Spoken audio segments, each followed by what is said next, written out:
Oi, pessoal, tô aqui de volta, né? No vídeo anterior, a gente falou um pouquinho sobre a descoberta do nosso país, sobre a descoberta do Brasil. Nós falamos também um pouquinho sobre a primeira forma de comercialização, né? Que foi a exploração do pau-brasil, né? E falamos também do primeiro contato dos portugueses com os nativos do nosso país.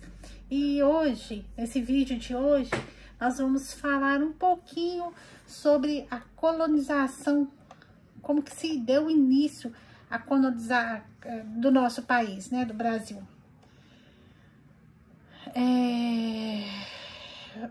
Sempre que ouvimos falar de colonização portuguesa na América, a primeira coisa que vem na nossa cabeça é a colonização do nosso país. E qual foi o processo, né, dessa colonização? Como que se deu, como que aconteceu, né? A colonização da portuguesa no nosso país, ela teve como uma das principais características civilizar, exterminar, explorar, povoar e conquistar. Sabemos que o termo civilizar, explorar, exterminar, conquistar e dominar estão diretamente ligados às relações de poder, né? Da civilização sobre outra, né? Ou seja, os portugueses vinham submetendo ao domínio e conquista aos indígenas, né?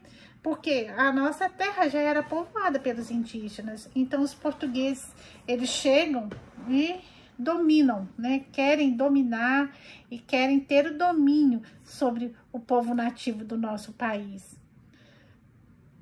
E eles querem explorar essa terra nova, né? Esse novo território. A partir de então, sabemos que o Brasil, que a coroa portuguesa, quando ela empreende, né, esses financiamentos das navegações marítimas, ela tinha como principal objetivo a expansão comercial e a busca de novos produtos para poder estar comercializando na Europa, porque a coroa portuguesa, ela queria ter a obtenção de lucros, né? E de que forma que isso podia ser feito? Era buscar, era explorar mesmo as terras que eles conquistavam, né? No ano de 1500, quando os portugueses chegaram na América e Pedro Álvares Cabral desembarca, né, nesse novo território, eles vêm, esses europeus, esses primeiros europeus, tomam posse das terras. E esse primeiro contato com os indígenas, né, ele é até denominado como, eles eram até denominados como selvagem. Muitos historiadores chamaram esse primeiro contato entre portugueses e indígenas de encontro de culturas, porque os portugueses, todos bem engomadinhos, né, nobres, e eles chegam em uma terra em que encontra, como Pero Vaz de Caminha descreve em sua carta, encontram homens nus, né, com uma aparência totalmente diferente.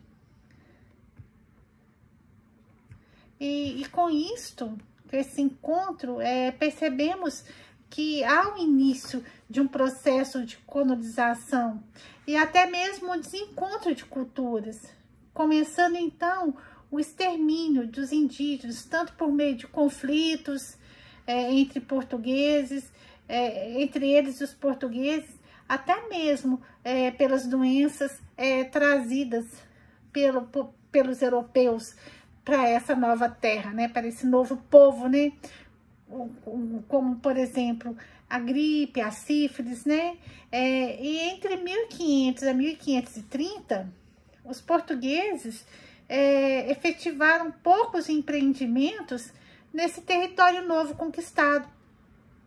Algumas expedições que chegaram, como a de 1501, de Gaspar Lemes, e a de Gonçalves Coelho em 1503, elas realizaram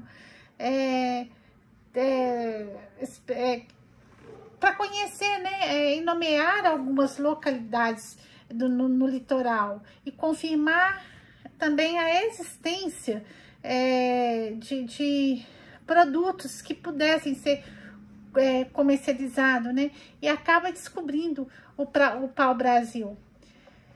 Em 1516, Dom Manuel I, rei de Portugal, ele envia novos navios ao território para poder efetivar ali o povoamento, né, e a exploração mesmo da nova terra. E eles instaram-se primeiro em Porto Seguro, mas rapidamente foram expulsos pelos indígenas. Até o ano de 1530, a ocupação portuguesa ainda era bastante tímida. Somente no ano de 1531, o monarca Dom João III enviou Martim Afonso de Souza ao Brasil e ele foi nomeado como capitão-mor da esquadra e das terras coloniais, visando a efetivar essa exploração mineral e vegetal das nossas terras, né? E com isso, há distribuições de lotes e de terras. E essa distribuição, ela é conhecida nessa época por Sesmarias. No litoral, no atual estado de São Paulo, né? Martim Afonso de Souza fundou em 1532 os primeiros povoados do Brasil, que foram as vilas de São Vicente e Piratininga, atual cidade de São Paulo. O capitão Mor logo desenvolveu o plantio também da cana-de-açúcar. Os portugueses tiveram contato com a cultura da cana-de-açúcar no período das cruzadas na Idade Média. E as primeiras experiências dos portugueses com plantio e cultivo na cana-de-açúcar, o processamento do açúcar nos engenhos, aconteceram na Ilha de Madeira, no Oceano Atlântico, a 970 quilômetros a sudeste de Lisboa, né, próximo ao litoral africano. Em razão à grande procura e do alto valor agregado do produto na Europa, os portugueses trazem, né, e essa cultura para o Brasil, né, para o nosso país. E aqui, como elas foi de fácil adaptação, porque o clima nosso, o clima brasileiro, ele né, fez com que a cana se desenvolvesse bem. E com isso, vem também as novas técnicas de plantio. O clima, ele traz, né, ele privilegia, né, esse plantio da cana. E com isso, o cultivo da cana, ela cresce muito e dessa forma vem desenvolver, né, por esse motivo, no litoral paulista e também no litoral do Nordeste, na região ali de Pernambuco, a produção do açúcar. E essa produção do açúcar, ela é muito rentável. E para desenvolver a produção de açúcar, os portugueses utilizavam os engenhos, né, a mão de obra escrava. Os primeiros a serem escravizados nessa produção do açúcar foram os indígenas. E logo depois começa eles começam a utilizar a mão de obra escrava africana. Aí entra, nesse período, nesse início de colonização, o tráfico negreiro, né? E isso também se torna um atrativo, um empreendimento juntamente nos engenhos de açúcar, né? Então a gente vê que esses primeiros passos da colonização do Brasil, ela traz também muitas consequências, né?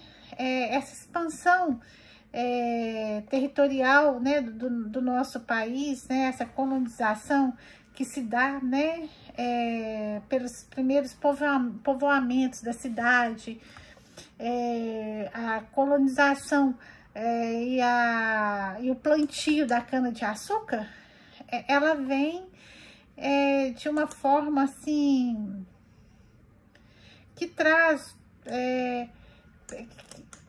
uma muita estabilidade econômica para a coroa portuguesa, mas ao mesmo tempo ela traz também muito sofrimento para os povos, para o povo nativo que habitava o nosso país.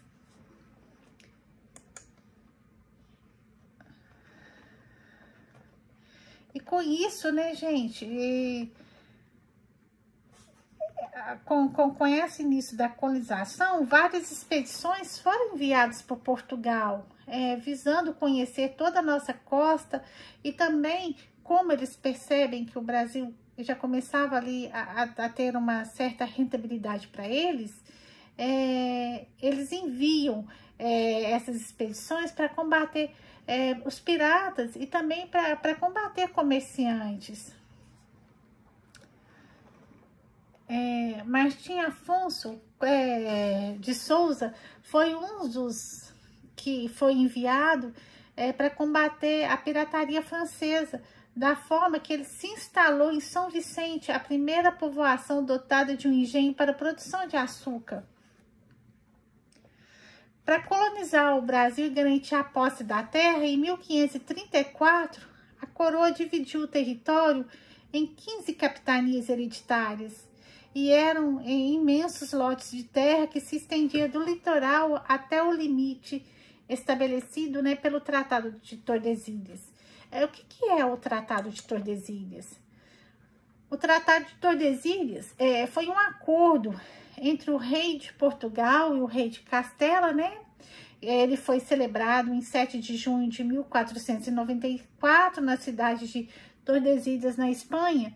E esse tratado castelhano e portugueses dividiam o Novo Mundo através do meridiano a 370 graus a leste do arquipélago de Cabo Verde, né, até na África, na parte oriental.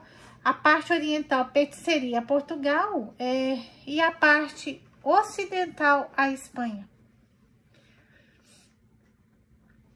Como Portugal e Espanha foram os pioneiros na expansão marítima, né, comercial entre o século XV e o século XVI, e como também havia uma disputa entre essas duas coroas pelas posses das terras, desses novos territórios, dessa maneira, os dois reinos, a fim de resolver o que pertencia a quem, né, eles fazem esse tratado.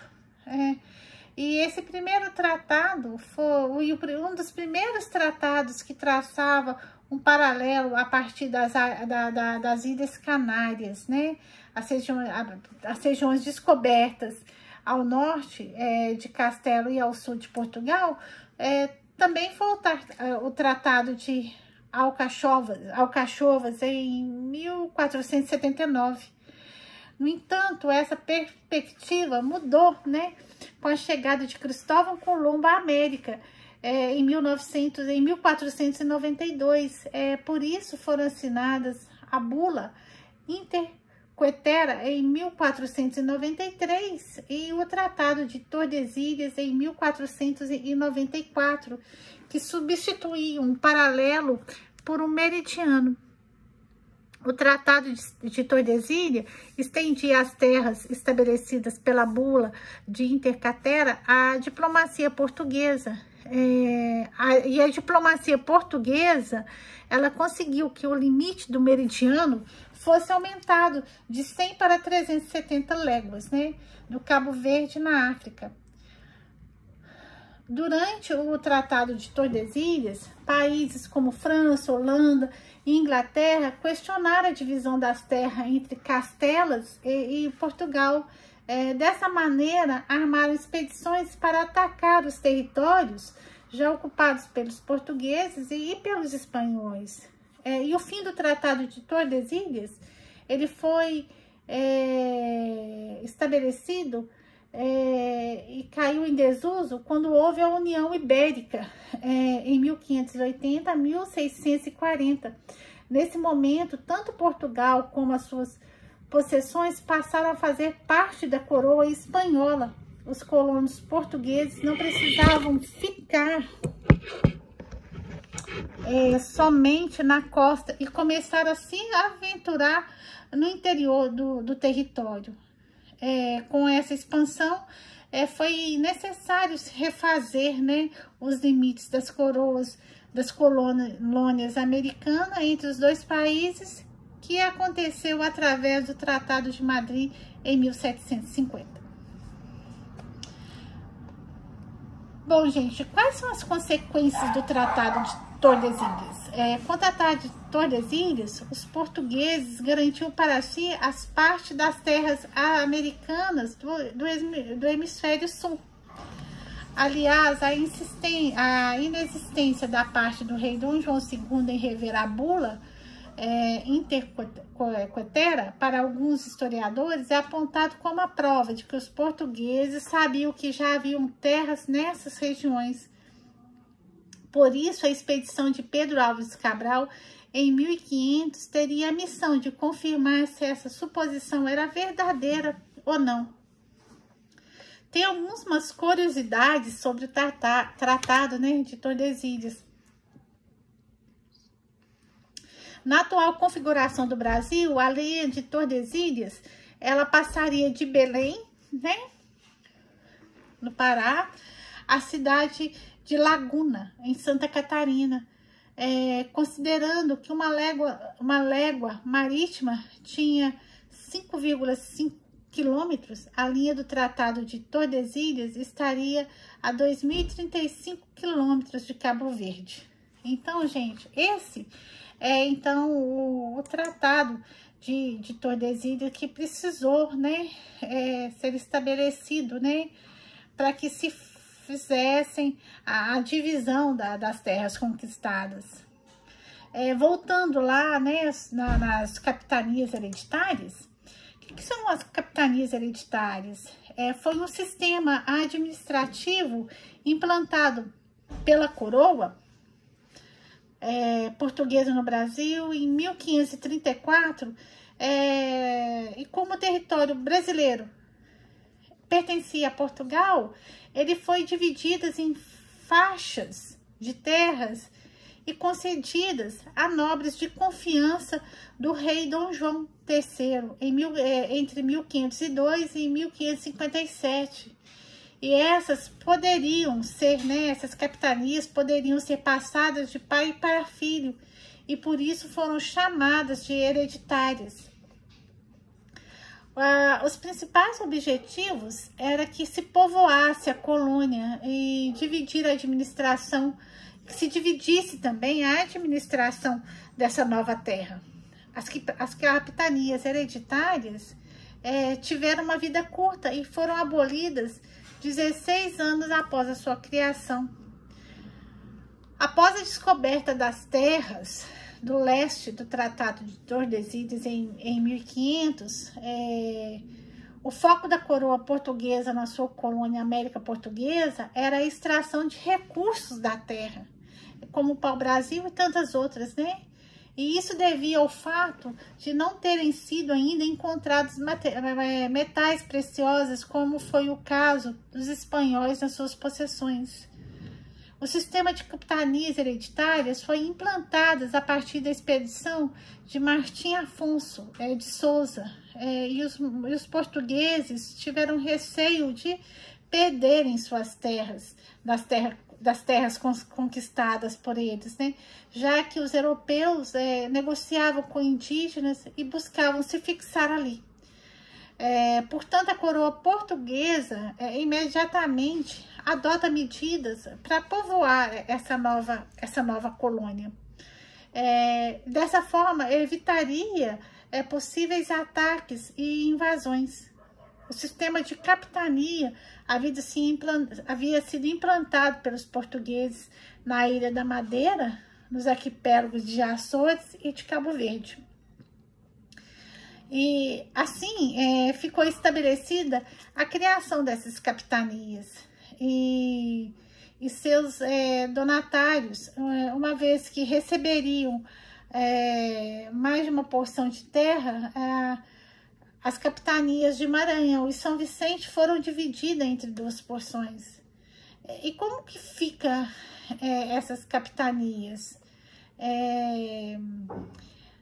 Dentro do mapa, né, das capitanias hereditárias, que vai, né, por 16 anos, entre 1534 e 1536, elas foram distribuídas da seguinte forma.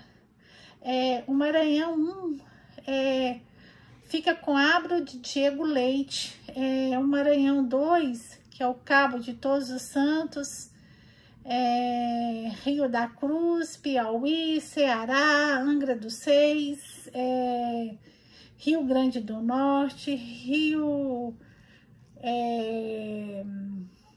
Grande do Norte 2, né?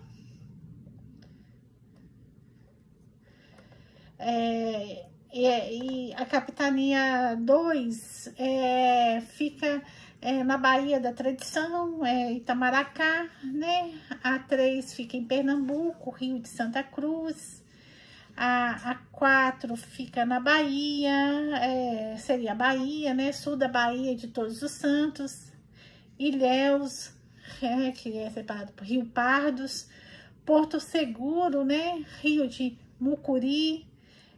Espírito Santo, Baixo dos Pagos, São Tomé e São Vicente, Rio de Macaé, Santa Amaro, Rio de Curupacé, né? E Barra de Bertioga, e São Vicente 2, Paranaguá. E os donatários dessas capitanias eram os seguintes: a capitania do Maranhão João de Barros e Aires da Cunha e Fernando Álvares de Andrade. Ela era dividida entre esses três. A capitania do Ceará, ela ficou a cargo de Antônio Cardoso de Barros. A capitania do Rio Grande, João de Barros e Aires da Cunha. A capitania de Itamacará, Pero Lopes de Souza. A capitania de Pernambuco, Duarte Coelho Pereira. A capitania de Todos os Santos, Francisco Pereira Coutinho. A capitania de Ilhéus, Jorge de Figueiredo Correia. A capitania do Espírito Santo, Vasco Fernandes Coutinho, de Porto Seguro, Pero do Campo Tourinho. A de São Tomé, Pero de Góes da Silveira. A de São Vicente, ela fica a cargo de Martim Afonso de Souza. A de Santa Amaro, Pero Lopes de Souza. E a capitania de Santana também com Pero Lopes de Souza. Quais eram os direitos e as obrigações desses donatários?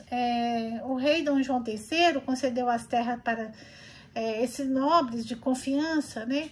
E cada capitão donatário era considerado a autoridade máxima naquela capitania, naquela região. ficando ali responsável por povoar, administrar, proteger o território, fundar vilas e desenvolver a economia do local. Por sua parte, a coroa portuguesa não dava nenhuma ajuda financeira aos donatários para esse empreendimento. Os donatários, por outro lado, possuíam privilégios jurídicos e fiscais dentro daquelas capitanias, né? Escravizar indígenas, cobrar tributos, né? E doar lotes de terras não cultivado, que é o conhecido sesmaria, né? Explorar a região e usufruir de todos os seus recursos naturais, onde uma porcentagem iria pertencer à coroa, desde animais, madeiras, minérios. A despeito de possuírem grande poder, as capitanias não pertenciam aos donatários, mas sim à coroa. A coroa portuguesa cobrava um imposto sobre o domínio, ou seja, é como se fosse um dízimo. 10% de tudo que era produzido dentro daquela capitania, ela tinha que ir para a coroa. O sistema de capitalismo sofreu com a falta de recurso e algumas foram abandonadas e outras jamais seus donatários estiveram ali. E igualmente sofreram o ataque dos indígenas, os quais lutavam contra a invasão de suas terras. Dessa forma, o empreendimento das capitanias fracassou. Somente 2 delas foram bem-sucedidas.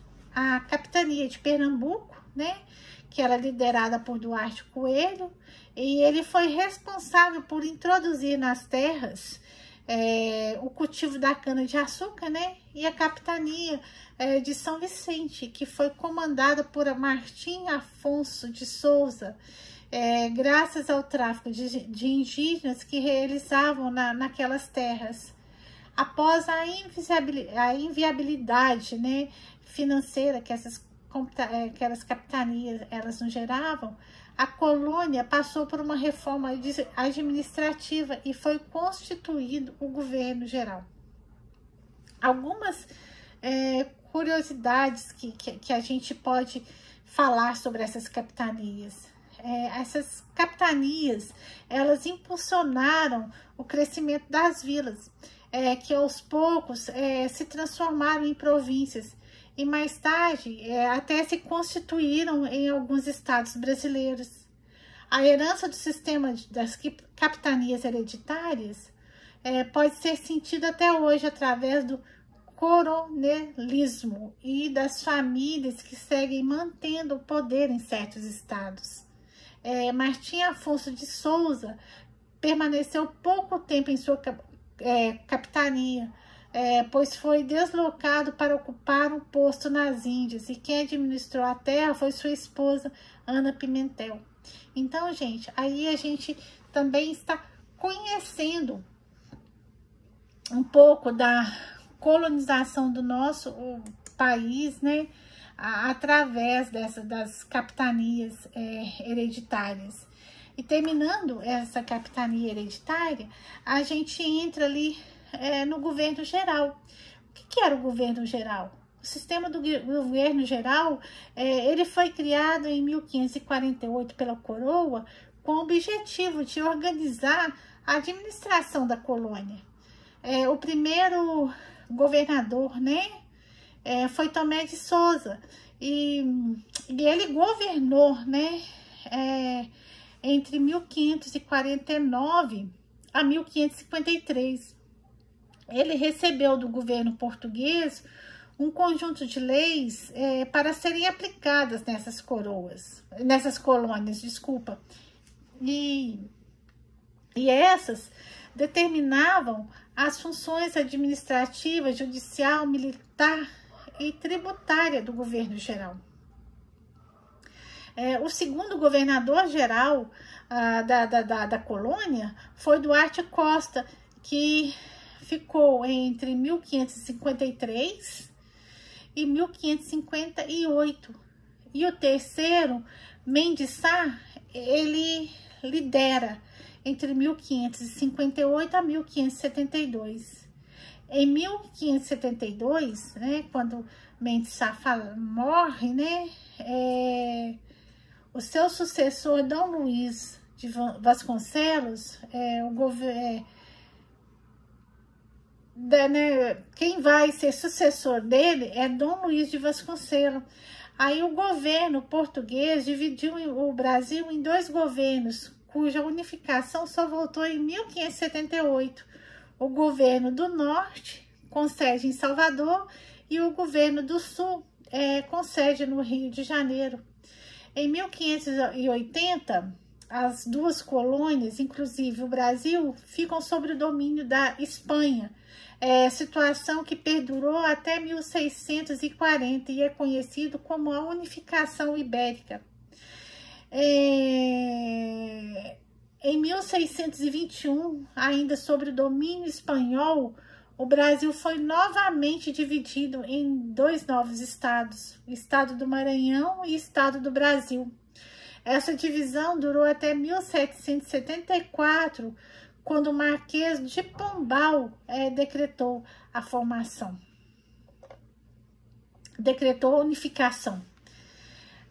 A formação do social do Brasil colônia, ela vem com três grupos étnicos: os indígenas, o negro, o africano e o branco europeu, principalmente o português. Eles entraram nessa formação da sociedade colonial brasileira. Os portugueses, né, que vieram para o Brasil, eles pertenciam às várias classes sociais em Portugal, e a maioria era formada pelos elementos da pequena nobreza e do povo. Também é preciso ter em conta que as tribos indígenas pertenciam a várias classes sociais em Portugal. A maioria era formada por elementos da pequena nobreza e... Gente, misturei aqui. É preciso também ter em conta que as tribos indígenas que tinham línguas e culturas distintas, algumas eram inimigas entre si. E isto era usado pelos europeus quando desejavam guerrear contra os portugueses. No Brasil colônia, o engenho era o centro dinâmico de toda a vida social. E isso possibilitava que o senhor da casa grande concentrar em torno de si grande quantidade de indivíduos e ter a autonomia, a autoridade máxima e o prestígio e o poder do local. E em torno desses engenhos, né, engenhos das canas de açúcar, viviam os mulatos, geralmente filhos dos senhores com negras escravizadas. O padre, os negros escravizados, o feitor, o mestre de açúcar e os trabalhadores livres também viviam nas terras dos senhores, né? Então, gente, aí a gente caminha um pouquinho para... A gente falou um pouquinho sobre o início da colonização e ainda tem muito mais para a gente estar falando e dando continuidade no próximo vídeo. Eu aguardo vocês, então, no próximo vídeo. Muito obrigada e até o próximo vídeo.